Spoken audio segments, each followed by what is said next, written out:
عبر أفاعي الأرض تجوب الأمازون، وقد حدث والتهمت الماعز والغزلان وحتى التماسك. لكن ما الذي سيحدث إن حاولت أناكوندا التهامه؟ هل يمكن لأفعى أناكوندا أن تلتهم إنسانا حقا؟ وكم ستدوم رحلتك عبر جسد هذه الأفعى؟ وهل حدث أمر كهذا من قبل؟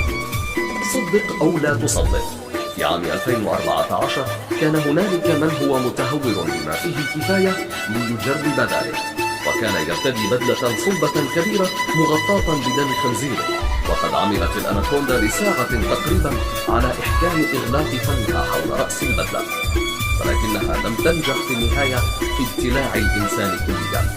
ولو كان ذلك ناجحا، كيف يمكن لأناكوندا أن تكون قادرة على التهام حجم بالغ الحمار؟ إذا لنفترض أنك كنت تتجول في غابات الأمازون المطيرة وصادفت واحدة من أفاعي الأناكوندا العملاقة هذه. وللعلم تنمو الأناكوندا الخضراء ليصل طولها حتى 9 أمتار، ويمكن أن يصل وزنها إلى 225 كيلوغراما، وقد تعتقد أنك تشكل وجبة سائغة لهذه الأفاعي، على اعتبار أن وجبة أناكوندا صغيرة يبلغ وزنها 18 كيلوغراما. وإن حدث والتهمتك ستبقى مضخمة لأسابيع. لكن وجبة تزن أكثر من 45 كيلوغرام مثلك لن تكون محط اهتمام الأناكوندا.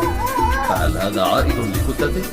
ناهيك عن أنك أعرض وأطول من معظم الحيوانات التي تلتهمها، ستستغرق عملية هضمك زمنا طويلا جدا، وهذا سيوقف الأناكوندا عن الافتراس بأسابيع إن لم يكن أشهر حتى تنتهي عملية هضمك.